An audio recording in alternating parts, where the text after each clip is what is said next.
नौरंगी की खबर सिर्फ सच दिखाने का जरिया है। और व्यापारी है कोई, ताजिर है कोई, रोज का कारोबार करने वाला है, उसको मारना पीटना, उसको ब्लेम देना कि तुम गोश्त ला रहे थे फला का। हालांकि आप ये जानते हैं कि जहाँ ये चंदे की बात जब आई, सुप्रीम कोर्ट ने जब निकाला तो नतीजा निकला कि 250 करोड़ रुपया गोश्त वालों ने मोदी जी को चंदा दिया है। ये सब क्या है?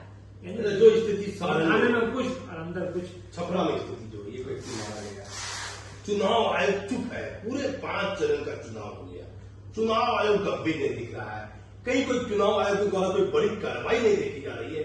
इस पर क्या बार बार सवाल उठ रहा है कि केंद्र में बीजेपी की सरकार है, क्या है चुनाव आयोग की जो गंभीरता थी, चुनाव आयोग के प्रति जो आम लोगों का विश्वास, अभी इस वक्त का चुनाव आयोग जो है वैसा नहीं है टीएन शेषन के जैसा। हाँ, ये जो टीएन शेषन ने किया वो ऐसा नहीं है। ये बिल्कुल हर डिपार्टमेंट के जो बड़े बड़े की पोस्ट हैं उनको सबको अपने अंडर में कर दिया है। और ये बीजेपी ने नहीं, मोदी ने किया है।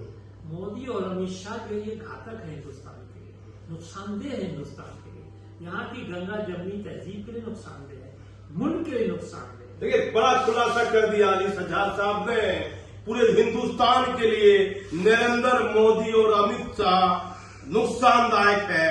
क्यों नुकसानदायक है? इतना बड़ा गंभीर आरोप आपने लगाया, कारण क्या है इसका? देखिए इसका कारण यह है कि जिस तरह से अब तक हिंदुस्तान के लोग, हर जाति, हर बरादरी, हर धर्म के लोग ऊंचे नीचे छोटे बड़े सब जीते चले आ रहे हैं, जिंदगी गुजारते चले, उसमें ये सेनमारी कर रहे हैं, इनको बांट रहे हैं और आप लूट लूट करके अमीरों को दे रहे हैं। रेल किसको दे रहे हैं, एयरपोर्ट किसको दे रहे हैं, कोयला खदान किसको दे रहे हैं, ये अपने चाहने वाले को बांट रहे हैं। हिंदुस्तान को तो नफा नहीं हो रहा इससे। जब ये प्राइवेटाइजेशन हो जाएगा, ये सब संपत्ति जो है प्राइवेट में चली जाएगी, तो वो तो अपना कीमत रखेगा, अपने अंदाज से काम करेगा।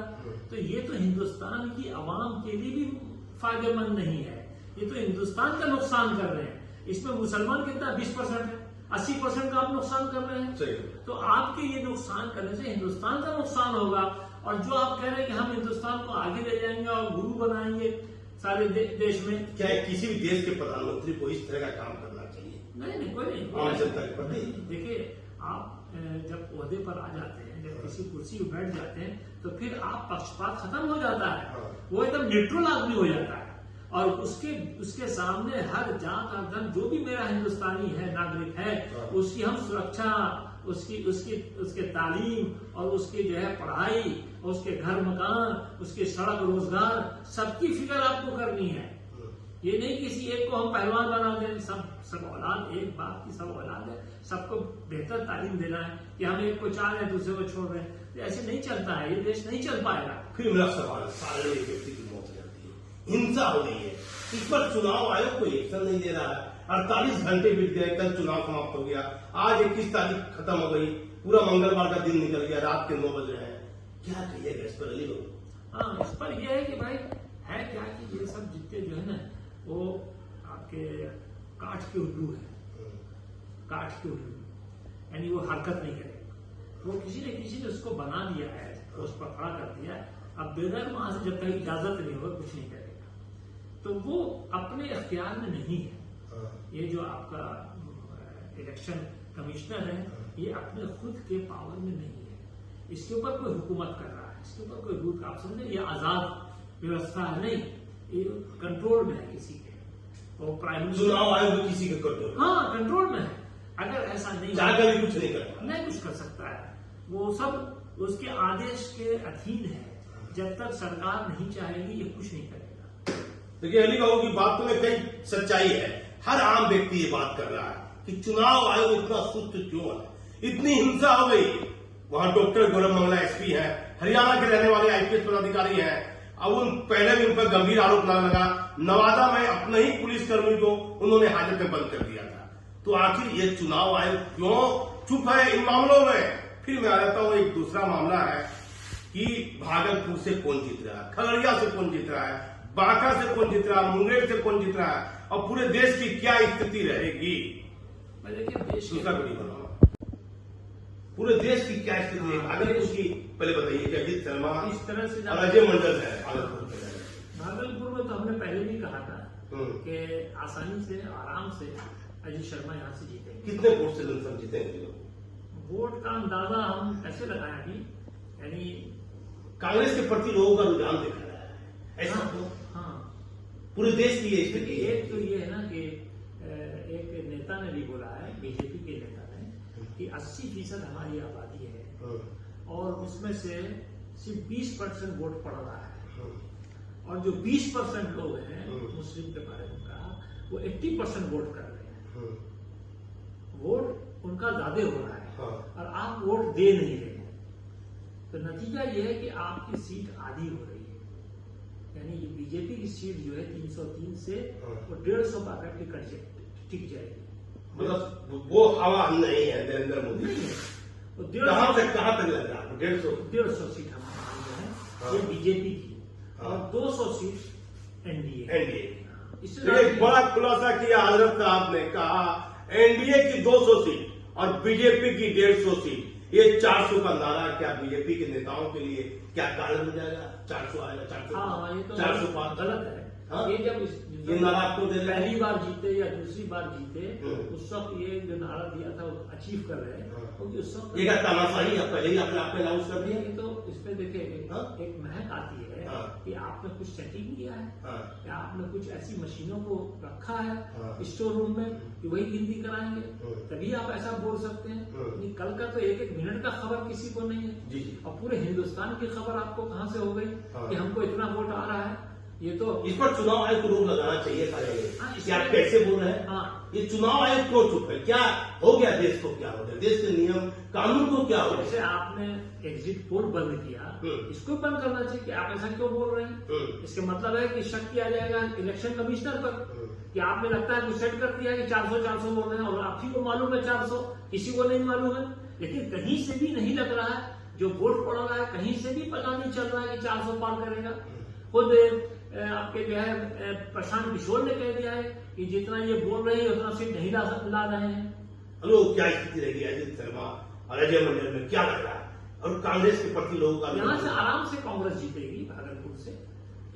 अली बाबू ने कहा कि आराम से कांग्रेस, मतलब अजीत शर्मा यहाँ से चुनाव जीतेंगे इंशाल्लाह। खगड़िया से बड़ा नाम आया, पैसा को लोग बोलता सेटिंग हुआ, वो लूज कर जाएंगे। राजेश शर्मा लूज करेंगे, लूज करेंगे। क्योंकि देखिए बीजेपी की कोशिश है कि हम पार्टियों को, छोटी छोटी पार्टियों को खत्म करें, इसलिए उनको खुद ही उनका अपना वोट नहीं पड़ेगा, बीजेपी वोट नहीं पड़ेगा उनको।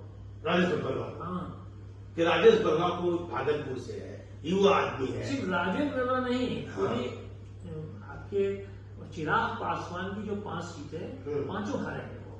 बड़ा खुलासा कर दिया कि चिराग पासवान की जो 5 सीटें हैं वो हारेंगे। एक चर्चा हो रही है कि नीतीश कुमार के बारे में बड़ा उल्टा सीधा बयान दिया, तो नीतीश कुमार ने अपने स्वजाति के लोगों का कि वोट नहीं देना, भीतर से चर्चा हो रही है, राजनीतिक चर्चा हो रही है। क्या सच्चाई है इसमें अली हो?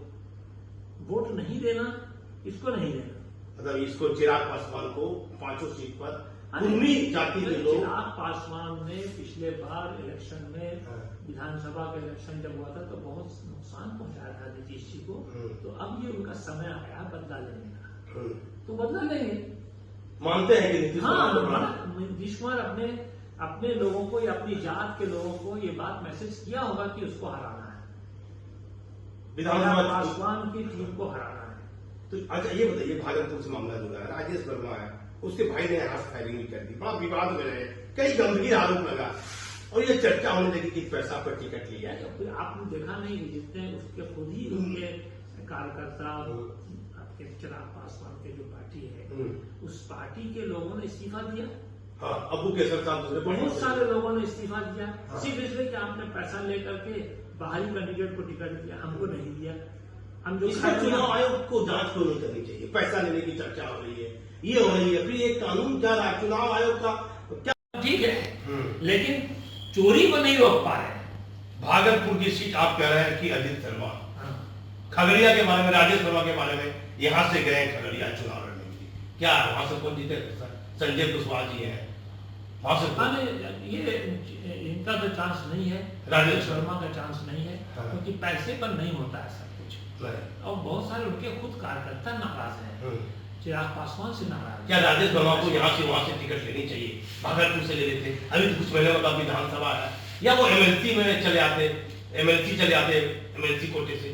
क्या लग रहा है, क्या कीजिएगा? नहीं, अभी जवान है, युवा है, उनको लड़ना चाहिए। हाँ। पहले विधानसभा लड़े, उसके बाद सेंटर में जाने की कोशिश करें। और उसके सक्षम हैं, पैसे भी उनके पास हैं और सेहत तंदुरुस्त भी हैं, तो उनको चाहिए कि अभी वेट करें। लेकिन कई तरह का सवाल उठा जमीन का, उनका भाई ने हर्ष फायरिंग कर दी, एफआईआर दर्ज हुआ, इतने गंभीर आरोप लगने के बाद भी, और नरेंद्र मोदी की पार्टी ने टिकट दे दिया, सहयोगी दल ने, चिराग पासवान ने, तो बीजेपी तो बोलती है कि हम लोग गलत व्यक्ति को टिकट नहीं देते हैं। वो देखिए, ऐसे ही लोगों को टिकट नहीं मिलता है, या तो पैसा दे या उनका फंडिंग करे, पार्टी को फंडिंग करे ज्यादा से ज्यादा, ऐसे को टिकट मिलेगा, या पहले पैसा दे। तो ये पैसा पहले देने में कामयाब हो गए और टिकट ले लिया, लेकिन इनको अकलमंदी से काम नहीं किया उन्होंने। इनको पहले बिहार जीतना चाहिए, उसके बाद सेंटर की फिक्र करना चाहिए, इनसे भूल हुई। पहले विधानसभा से इनको आना चाहिए। तो भागलपुर से अजीत शर्मा, खगड़िया से राजेश वर्मा हार रहे, संजय कुशवाहा जी जीत रहे हैं, बांका में गिरधारी यादव जयप्रकाश से करके बीच लड़ाई है। बांका की क्या स्थिति रहेगी? देखिए, बांका में खुद गिरधारी है, वो भी यादव है, हाँ, और जयप्रकाश भी यादव है, हाँ। तो यादव बटेगा नहीं, गिरधारी को सपोर्ट करेगा, गिरधारी जीत जाएगा। और जयप्रकाश जी राजपूत का वोट माने रहता है। नहीं, राजपूत नहीं, वो गिरधारी ज्यादा पॉपुलर है, पढ़ा लिखा समझदार है, एमपी भी रह चुका है पहले, तो ये भी रह चुके हैं, लेकिन यादव उनकी तरफ जाएगा, क्योंकि वो बीजेपी को सपोर्ट कर रहा है। आप यादव को नहीं ये समझिए कि यादव सिर्फ लालू के साथ है, यादव की अच्छी खासी आबादी, अच्छी खासी परसेंटेज उसके साथ भी है, बीजेपी के साथ, इसलिए वहाँ चांसेस उसी का है। अच्छा, एक ललन सिंह बड़ा नाम है, बड़ी महत्वपूर्ण सीट है ललन सिंह, क्या कीजिएगा वहाँ की सीट? मुंगेर ललन सिंह देखिए आराम से जीत जाएंगे वो, मुंगेर से। हाँ, क्योंकि जो उसके खिलाफ खड़ा हुआ है तो क्रिमिनल है। हाँ, उसकी वाइफ खड़ी हुई है, उसको टिकट मिल गया, हाँ। टिकट तो बिकता है ना भाई। हाँ। जब टिकट कोई बेचेगा तो जो पैसा देगा उसको मिलेगा, हाँ। तो आदमी थोड़ी दिखेगा कौन आदमी आम है कीमती है, हाँ। इसलिए टिकट उसने पैसे से ले लिया। हाँ। लेकिन जो पॉपुलैरिटी है, जो काम है, ललन सिंह का जो काम है, साफ सुथरी छवि है, तो उसको लोग ज्यादा प्रेफर करेंगे। एक मेरा महत्वपूर्ण सवाल है, चुनाव आयोग की जो गंभीरता थी वो धीरे धीरे खत्म हो रही है, सवाल उठने लगा चुनाव आयोग पर, ऐसा क्यों अली देखा जा रहा है? फिर लोग क्या विश्वास, किसको विश्वास करेंगे? जैसे ईडी, सीबीआई, हाँ। इनकम टैक्स, हाँ। इन सब को लोग समझने लगा है एक सरकार की हाथ की कठपुतली है। हाँ। वैसे ही इलेक्शन कमीशन भी हो गया है, हाँ। जबकि इलेक्शन कमीशन बिल्कुल स्वतंत्र होता है, इसलिए उसके सिलेक्शन में जो है वो सुप्रीम कोर्ट ने कहा कि हम रहेंगे, और उसके सिलेक्शन में एक मंत्रालय रहेगा, लॉ मिनिस्टर, और एक जो है विपक्ष का वो रहेगा। तो ये तो सही किया हो, कहा कि नहीं, 2 आदमी मेरा रहेगा। तो ये तो उसके और उसको कमजोर करने, मतलब इलेक्शन कमीशन भी अब सरकार के अधीन हो गया। हाँ, जैसे सीबीआई हो गई, सीबीआई, ईडी हो गया, इनकम टैक्स हो गया, वैसे अब ये भी हो गया। बड़ा खुलासा कर दिया अली बाबू ने, कहा कि चुनाव आयोग तो स्वतंत्र जांच एजेंसी होती है, लेकिन जिस तरह ईडी, इनकम टैक्स, सीबीआई ये सरकार के अधीन एजेंसियां हैं, उसी तरह एक चुनाव आयोग भी एक एजेंसी हो गई। क्या इसको इस आम लोग में गलत मैसेज जा रहा है? कैसे, क्या भरोसा रहेगा फिर चुनाव आयोग पर? भरोसा है कहाँ? आज जो वोटिंग कम हुई है वो भरोसे की कमी है।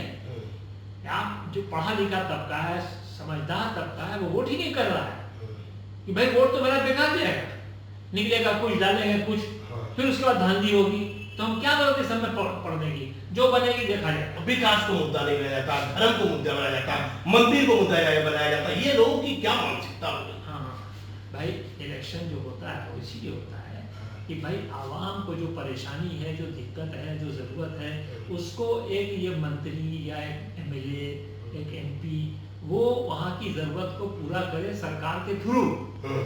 लेकिन आप चुन रहे हैं ऐसे लोग जो जिसको लूटने की इजाजत दिया हुआ है, जो डकैत पहले से है, जो लोगों को लूटता रहा है, समाज को लूटता रहा है, नुकसान पहुंचाता रहा है, और उसी को आप दे रहे हैं पावर, उसी को आप दे रहे हैं हथियार, जैसे गंजे को नाखून हो जाए। तो ऐसे ही आप कर रहे हैं। ऐसे लोगों को जब लाइएगा तो समाज का भला करेगा, भला करने की उम्मीद नहीं है। ये तो बिल्कुल गलत हो रहा है। यानी जिस ज़रूरत के लिए पॉलिटिक्स थी, जिस ज़रूरत के लिए नेता होते थे, वो उनकी ज़रूरत को पूरा करते लड़ते थे। अब तो ये सब चीज़ है नहीं, तो क्या वन मैन शो है। हाँ। यानी एक अकेला आदमी मोदी जो है हाँ। और एक उसकी कमांडमेंट है, यानी वो नड्डा एक हो गए और एक आपके अमित शाह हो गए। 5 चरण में देश चल रहा है। 5 चरण के चुनाव तक में अभी तक में चुनाव आयोग ने कोई बड़ी कार्रवाई नहीं की है। हाँ, ये चुनाव की कमजोरी है, चुनाव आयोग की कमजोरी है। ऐसा आदमी बैठाने के लायक नहीं, आदमी मजबूत हो, जिसकी छवि मजबूत हो, हाँ। जो भी ऐसा अधिकारी गुजरा हो समाज में, ऐसा उसका पूरा 20 साल 30 साल का जो रोल है, वो एक सख्त लीडर की तरह और आपके निष्पक्ष और बगैर किसी लेन देन वाला आदमी, जो किसी से मुतासिर नहीं हो, ऐसा आदमी बैठाना चाहिए उस कुर्सी पर, जो किसी से मुतासिर नहीं हो, असर नहीं ले अपनी, जैसे TN शेषन और एक वो थे आसाम के, वो भी बहुत सख्त थे। देखिए, आप हमारे चैनल पर बने रहिए, लंबा वीडियो हो जाएगा। अली बाबू ने कई महत्वपूर्ण बातें कही हैं। अब चुनाव आयोग 5 चरण के चुनाव में कुछ ऐसा नहीं दिख रहा है कि चुनाव आयोग ने कोई बड़ी कार्रवाई कर दी है। अब हमारे चैनल पर बने रहिए। मैं भागलपुर से दीपक नौरंगी। छपरा लोकसभा क्षेत्र में जो हिंसा घटना घटी उसके लिए कौन जिम्मेदार है? हिंसा की घटना के बाद चुनाव आयोग की चुप्पी पर उठ रहे हैं सवाल। 5 चरण में छपरा लोकसभा क्षेत्र में जो हिंसा घटना घटी उसके लिए कौन जिम्मेदार है? 2024 के लोकसभा चुनाव में ऐसा पहली बार देखा जा रहा है कि अब चुनाव आयोग की कार्यशैली पर भी आम लोग चर्चा करने लगे हैं, सवाल भी उठाने लगे हैं। भागलपुर शहर के कांग्रेस के पूर्व जिला अध्यक्ष सैयद शाह अली सज्जाद ने सीधे तौर पर कई गंभीर आरोप लगाते हुए कहा कि जिस तरह बड़ी बड़ी जांच एजेंसी केंद्र सरकार के इशारे पर कार्य कर रही हैं, इस तरह अब चुनाव आयोग भी किसी के इशारे के बिना कुछ करने वाला नहीं है। इस बार चुनाव में छपरा में पहले हिंसा की घटना हुई, एक व्यक्ति की मौत हुई और चुनाव आयोग जिला अधिकारी में सिर्फ रिपोर्ट की मांग किए हैं। ऐसे में चुनाव आयोग की कार्यशैली पर सवाल उठना लाजमी है। ऐसी क्या स्थिति आ गई कि चुनाव आयोग में छपरा में हुई हिंसा घटना में अपना अंतिम निर्णय अभी तक क्यों नहीं लिया है? 2 दिन से लगातार अखबार में छपरा की घटना प्रमुखता से प्रकाशित हो रही है। सभी लोग हिंसा की घटना को देख भी रहे हैं, पढ़ भी रहे हैं, लेकिन चुनाव आयोग क्यों चुप है? क्या पूरे हिंदुस्तान में चुनाव आयोग की कार्यशैली पर या किस प्रकार का संदेश आम लोगों में जाएगा? भागलपुर शहर में कोतवाली थाना क्षेत्र में एक स्वर्ण व्यापारी के यहाँ पुलिस ने अवैध लाइसेंसी हथियार और कारतूस बरामद किया। उसे मामले में गार्ड को जेल भेजा।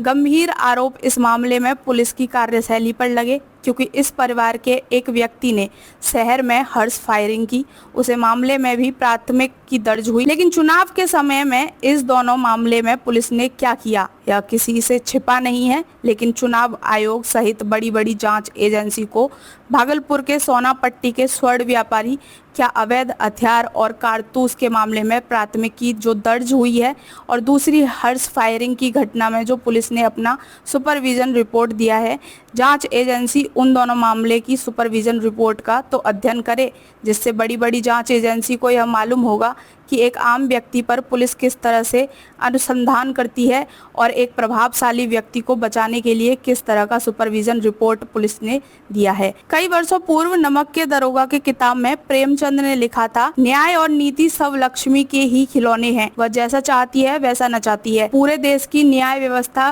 की एक स्थिति है। प्रेमचंद की लिखी गई यह बातें आज की युग में सच साबित होती दिख रही हैं।